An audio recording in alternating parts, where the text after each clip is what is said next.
Hi guys, Harbs and Narbs here. Today we're going to be taking a look at the origin stories of every core race in D&D 5th edition. That includes humans, dwarves, gnomes, elves, half-elves, half-orcs, tieflings, dragonborn and halflings. I've separated each section into chapters, so if you want to just skip to the particular bit you're interested in, then you can. To make this video easier, we will be focusing on the Forgotten Realms. This is the default setting that Wizards of the Coast uses for the majority of their adventures, and therefore it is the most suitable setting to use. It is also the most fleshed out, which means that there is an abundance of information available from a wide variety of sources. The dating system I'll be using is DR, which stands for Dale Reckoning. Okay, let's go.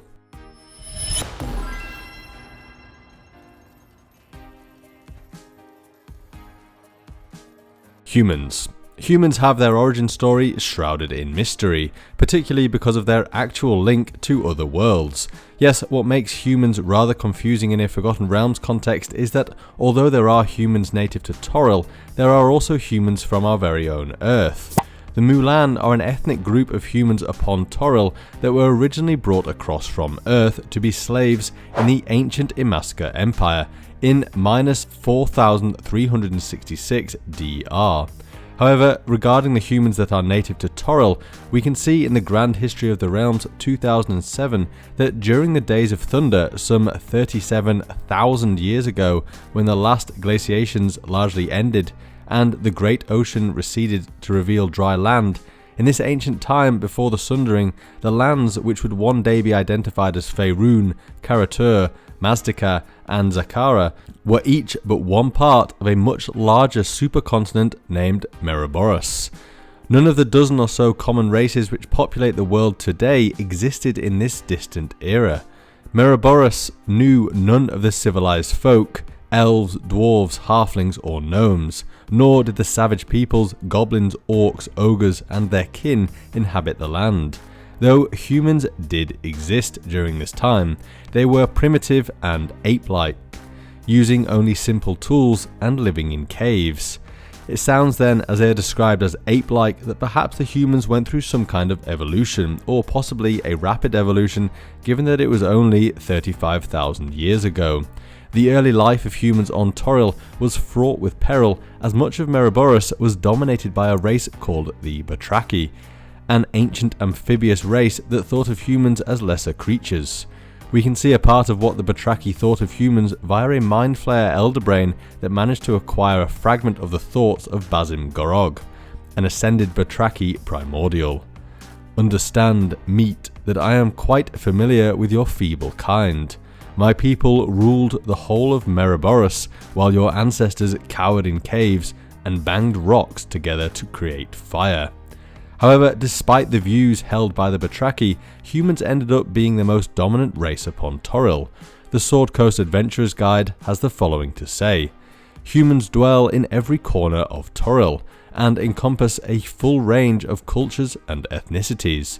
Along the Sword Coast and across the north, humans are the most pervasive of the races, and in many places the most dominant.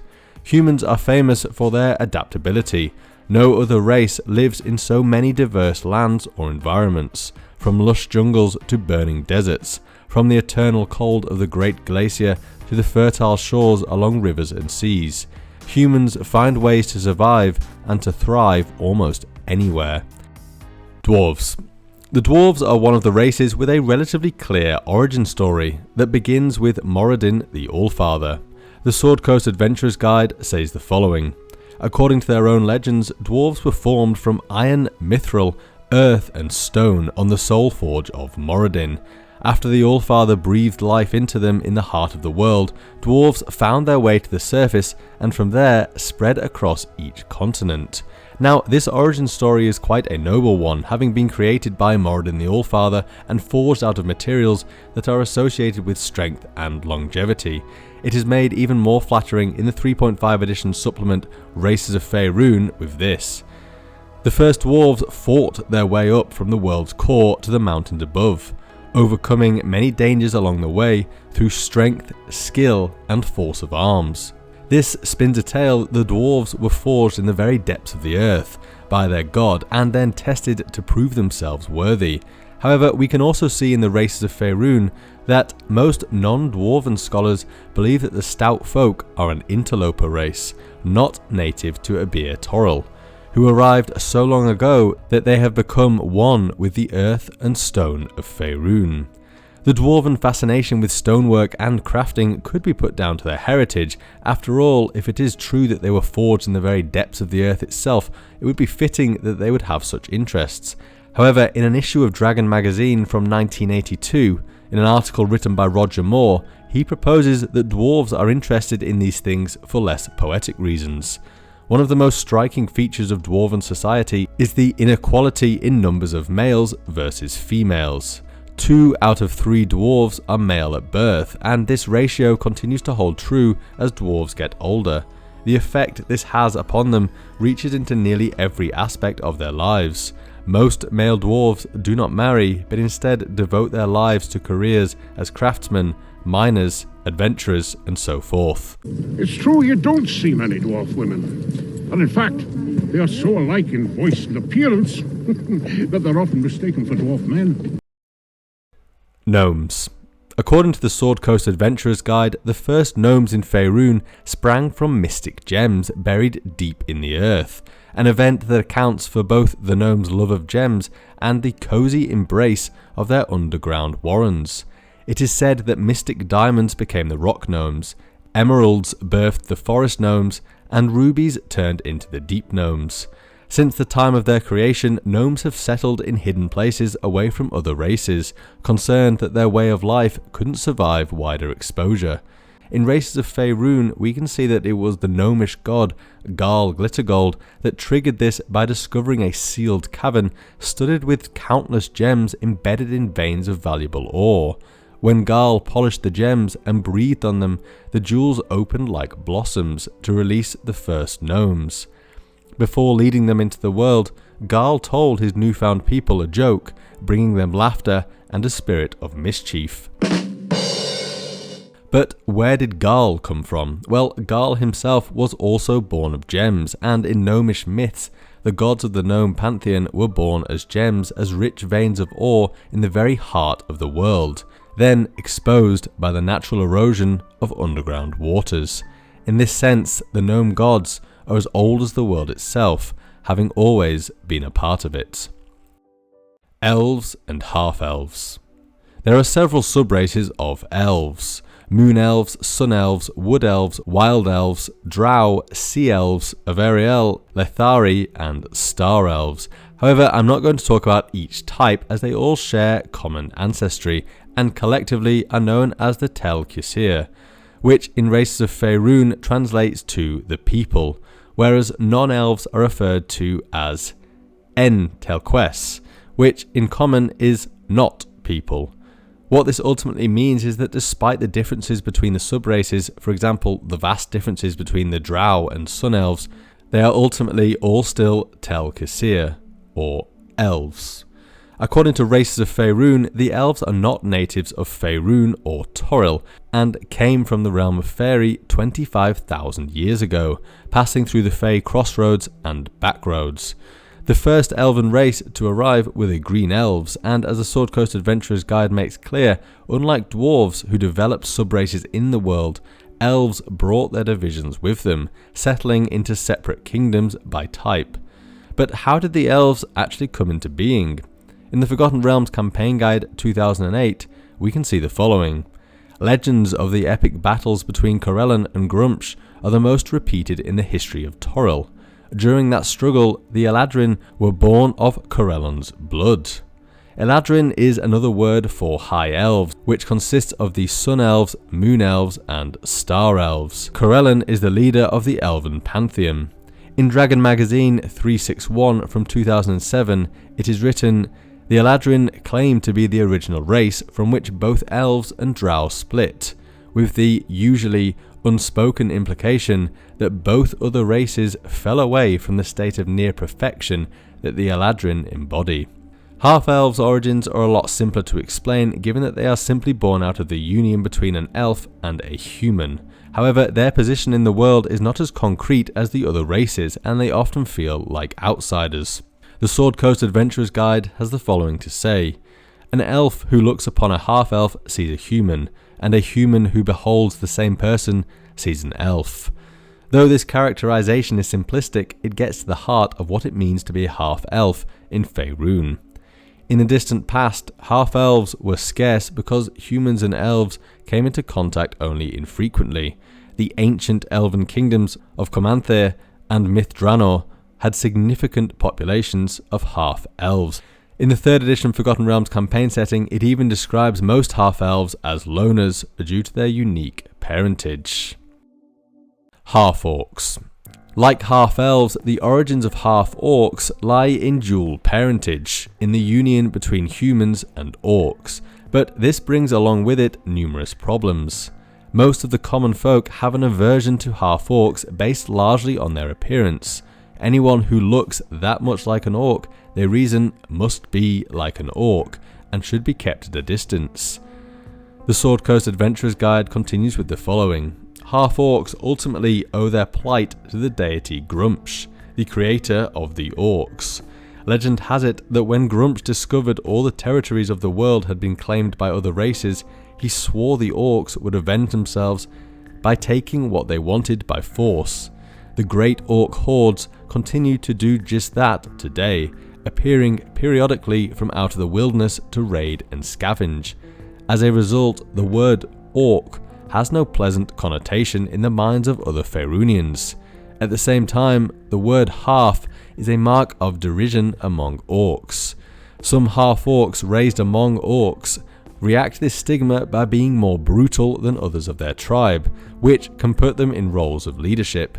But outsider half-orcs aren't welcome into orc society because they aren't of pure orc blood, and they aren't accepted into other societies because of their orc heritage. Complicated indeed. Although the Sword Coast Adventurer's Guide says that Gruumsh created the orcs, Races of Faerûn says the following. Orcs, like elves, dwarves, and many other races now quite well known on Faerûn, are not true natives of Toril. The first migration of orcs into Faerûn occurred many thousands of years ago, through portals built by one of the creator races. For thousands of years after they first migrated to Toril, the orcs were little more than feral savages, too busy fighting and warring among themselves to warrant the attention of the great elven nations. Again, this does not negate that Gruumsh created them, only that perhaps when he did create them, he did not create them upon Toril. Tieflings. In Races of Faerûn, we can see the following regarding Tieflings. Tieflings are the distant descendants of a human and some evil outsider, such as a demon, usually a Marilith or succubus, a devil, usually an Erinni, Gelugon or pit fiend, night hag, Rakshasa, or even a servant of an evil deity.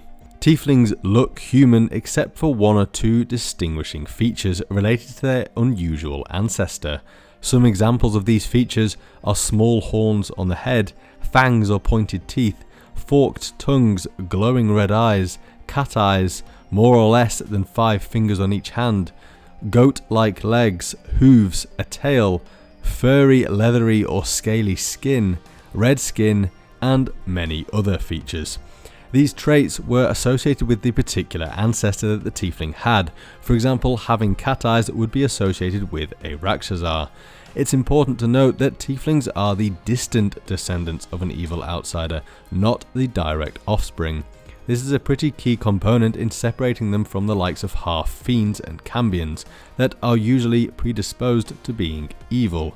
Tieflings, on the other hand, have far more free will over their destiny. So you're probably wondering why tieflings now look generically like stereotypical devils. Well, whilst they did used to be hugely diverse, they now all share similar traits, and anything related to demons, hags or Rakshasas has been cast aside. This is due to something called the Mark of Asmodeus. Let's take a look at what it says in the Sword Coast Adventurer's Guide regarding this. During the Spell Plague, Asmodeus consumed the divine spark of Azuth and thereby achieved godhood. Subsequently, Asmodeus and a coven of warlocks, the Toril 13, performed a rite wherein the archdevil claimed all tieflings in the world as his own, cursing them to bear the blood of Asmodeus. This act marked all Tieflings as descendants of the Lord of the Nine Hells, regardless of their true heritage, and changed them into creatures that resembled their supposed progenitor. However, like I said before, their free will still stands, and Asmodeus exerts no power over his children. Since the ritual that spread the curse of Asmodeus a century ago, Tieflings have been born on Faerun that belong to other infernal bloodlines, but those that bear the mark of the Archdevil and their descendants remain the most numerous examples of their kind by far. What's interesting about 5th edition is that it doesn't seem to mention non-infernal Tieflings. They all would have been transformed to have the mark of Asmodeus, but it seems to make out that from now on, even new Tieflings born outside of Asmodeus' mark will have to be infernal, as in they will just be part of another Archdevil instead of a Rakshasar, Night Hag, or a demon. Dragonborn. So, the Dragonborn came about in 4th edition, and their origin story has been left deliberately vague, but in the Sword Coast Adventurer's Guide, we can see the following theories. One story relates that the Dragonborn were shaped by the ancient dragon god Io, also known as Asgorath, at the same time that he created the dragons. In the beginning of days, Io fused brilliant astral spirits with the unchecked fury of the elements. The greater spirits became dragons, creatures so powerful, proud, and willful that they were lords of the newborn world. The lesser spirits became the Dragonborn. However, a second theory details that Io created the dragons at the birth of the world, but Dragonborn did not yet exist. During the Dawn War, Io was killed by the primordial known as Eric Huss, the King of Terror. It was then droplets of Io's blood spattered across the world that became the first Dragonborn. This theory distinguishes the Dragonborn from dragons quite significantly, as the dragons were made by Io's loving hands, but the Dragonborn were born through a brutal murder. A third theory puts out that the Dragonborn were in fact the first ever humanoids, and that they were created by Io even before the dragons. All other humanoids that followed were pale imitations of Io's perfect Dragonborn. This theory also describes dragons as inferiors to the Dragonborn, with the Dragonborns originally serving in Io's court as companions and allies, whereas the dragons were simply created by Io to be engines of destruction. These three theories all differ quite significantly, but what binds them all together is Io, who no doubt had a hand in the creation of the Dragonborn. So, you're probably thinking, surely there aren't any more theories regarding Dragonborn. Well, 4th edition had one more. In the Forgotten Realms Campaign Guide 2008, we can see that a group called the Platinum Cadre believed that Dragonborn are the ancient children of the dragon god Bahamut. However, the idea that a dragon can be good is absurd to many Dragonborn, who lived as slaves for many centuries to dragons, and as Bahamut is a lawful good dragon deity, this is hard to comprehend for the race as a whole.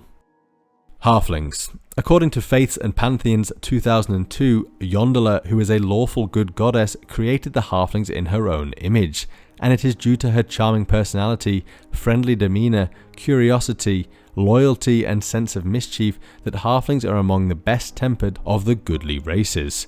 Even those halflings that are inclined more towards evil respect Yondala as the matriarch for her guidance of the race as a whole. Halflings appeared about the same time as dwarves, elves and giants. History does not record exactly where the first halflings appeared, but it is thought to be somewhere south of the Shah, situated here. A few halflings were seen in the western heartlands here until the years immediately following the Hin Ghost Wars, and most of these were wandering Lightfoot halflings. The Hin Ghost Wars was a war between the allied Lightfoot and Strongheart halflings against the Ghostwise halflings, who had started to worship Malar the Beast Lord, an evil deity associated with hunters and werewolves. This war took place from -100 DR to -65 DR within Lurwood in Luren, which is the default home of the halflings and where the Strongheart set up many communities. Unfortunately, during the Spell Plague, a cataclysmic event in the realms triggered by the murder of Mystra goddess of magic, caused Lurenne to be submerged in the Great Sea. However, some halfling communities managed to persevere in the land upon small islands. According to the 4th edition Forgotten Realms Player's Guide, the nation of Arm houses many halflings within the east of the country, having more halflings than humans. However, many halflings in the world, especially Lightfoot ones that don't put as much stock in home comforts as their Strongheart cousins, are nomadic and have a sense of wanderlust and curiosity about the world around them. Okay, thanks for watching guys. If you enjoyed this video then do please give me a like and subscribe, and if you'd like to check out my Patreon, Twitter or Instagram then the links are all down below. I'd also like to recommend checking out the Forgotten Realms wiki. It really is a fantastic resource for all lore related to the Forgotten Realms. The people who contribute to it work incredibly hard, and on every article there are links to the original sources, which is hugely valuable to me, and anyone keen on delving deeper into certain aspects of the lore that aren't on the wiki. Anyway, go check it out, and I'll see you next time. Bye!